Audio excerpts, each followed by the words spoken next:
una semana más aquí en Flujo de Letras. Iniciamos con la frase de Carlos Fuentes que dice: tienes que amar la lectura para poder ser un buen escritor, porque el escribir no empieza contigo. Tiene absoluta razón Carlos Fuentes. La escritura es un acto de conciencia, responsabilidad y amor. No solo porque sientes que la musa ha llegado y te inspira, puedes ser escritor. Realmente un escritor tiene que inundarse de lecturas, de puntos de vista y aprender a leer también el mundo personal. El mundo externo como el mundo interno. Bien, vayamos a nuestro aparador literario. ¿A quién tenemos? Esta semana te voy a compartir a dos autores. No quiero dejar pasar el movimiento estudiantil del 68. Septiembre se está acabando, el 2 de octubre está a punto de llegar, ha llegado el otoño y pues bueno, la historia de México nos pide, nos reclama el recordarla. Sí, recordarla para aprender, no solamente para decir, ay, qué hermosa ha sido nuestra historia, más bien para hacer conciencia. Por lo tanto, no quiero dejarlo pasar este movimiento estudiantil a través de la literatura. Y te comparto a dos autores, a Luis González de Alba con el texto de Los días y los años. Él es un escritor que aparte también fue líder estudiantil del movimiento del 68. Escribe el texto narrándonos la consolidación, el desarrollo y los conflictos internos del movimiento estudiantil. También el narrar cómo se le exigía a la sociedad de la época abnegación a los sectores sociales como maestros, como padres de familia, como obreros, como campesinos, es decir, silencio. O también aquellos crímenes que se cometieron de asesinar a líderes campesinos como Rubén Jaramillo, su esposa y sus hijos, e infinidad de heridas nos va describiendo en este texto de Los días y los años. Luis González de Alba dice dentro de su texto: estos son los días que después se recuerdan como una cicatriz que sigue doliendo. Luis de Alba decide quitarse la vida el 2 de octubre del 2016. Por otro lado, Elena Poniatowska, una gran periodista, la cual nos comparte La noche de Tlatelolco. La noche de Tlatelolco, que es recoger testimonios, recoger la voz de esos protagonistas del movimiento estudiantil. Protagonistas que pudieron haber sido hasta cierto punto indiferentes o solidarios en compartir su experiencia llena de miedo, llena de hasta cierto punto sin conformidad, pero contrariedad, por no entender realmente lo que pasaba, porque el gobierno tendría ese tipo de respuesta. ¿Por qué atropellar a su pueblo? ¿Por qué atropellar a jóvenes, a niños, a padres, a infinidad de sectores sociales? ¿Sí? Sobre todo de niños y jóvenes. Jóvenes que el día de hoy sí reclaman justicia, una justicia que puede quedar en nuestras manos en el momento que nosotros hagamos conciencia de esa historia. Por eso La noche de Tlatelolco es un libro que no dejará de leerse ni de oírse, ¿sí? ¿Por qué? Porque es recordar y aparte concientizar para que el día de hoy, mi pregunta es, ¿qué tenía la juventud del 68 que la del 2021 no podamos tener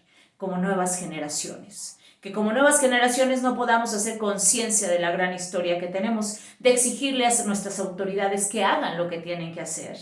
En nuestras manos, en ti como joven, sí, de nuevas generaciones está mucho más esta conciencia. Así es que están las recomendaciones de Los días y los años de Luis González de Alba y La noche de Tlatelolco de Elena Poniatowska. También te dejo en el tintero La plaza de Luis Espota, Palinuro de México de Fernando del Paso, también de José Revueltas, México 68, Juventud y Revolución, y de Oriana Fallaci, Nada y así sea. Textos extraordinarios que te llevarán a este momento histórico de nuestro país de una manera extraordinaria, llena de conciencia, llena de interrogantes, donde tú puedes dar la respuesta con tu papel de ser un ser, con mayúsculas, consciente, ¿sí? Para esa realización de nuestro país, y no solo de nuestro país, iniciando con nosotros para los demás. Y bueno, vayamos con nuestra colación literaria. ¿A quién te voy a compartir en esta colación literaria?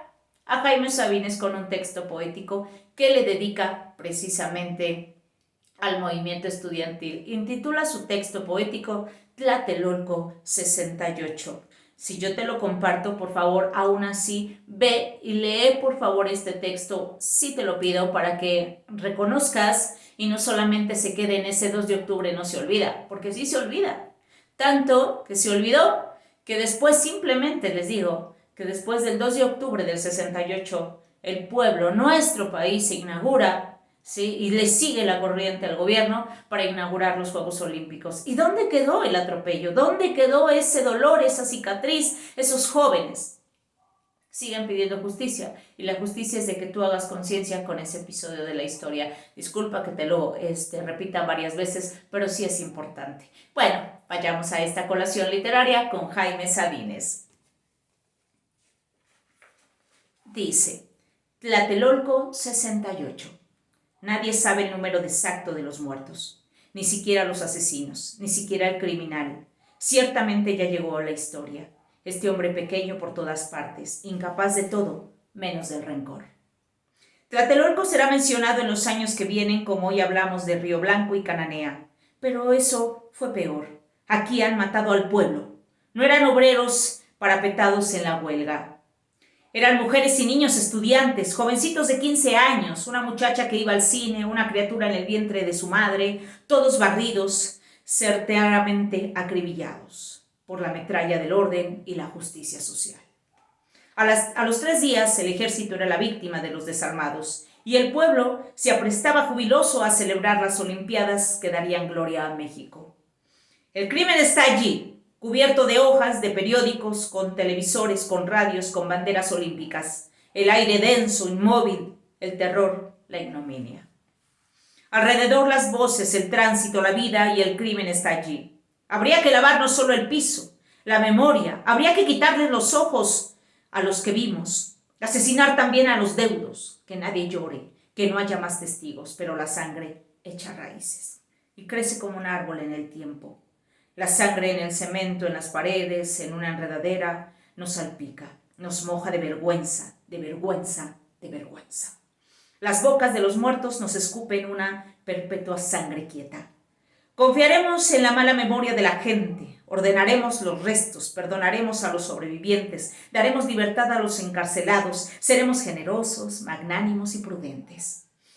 Nos han metido la idea exótica como una lavativa, pero instauramos la paz, consolidamos las instituciones, los comerciantes están como con otros, los banqueros, los políticos auténticamente mexicanos, los colegios particulares, las personas respetables. Hemos destruido la conjura, aumentamos nuestro poder, ya no nos caeremos de la cama porque tendremos dulces sueños. Tenemos secretarios de Estado capaces de transformar la mierda en esencias aromáticas, diputados y senadores, alquimistas, líderes inefables, chulísimos. Un tropel, enarbolados, nuestra bandera gallardamente. Aquí no ha pasado nada. Comienza nuestro reino. En las palabras de la delegación están los cadáveres, semidesnudos, fríos, agujereados, algunos con el rostro de un muerto. Afuera la gente se amontona, se impacienta, espera no encontrar el suyo. Vaya usted a buscar a otra parte. La juventud es el tema. Dentro de la revolución el gobierno apadrina a los héroes.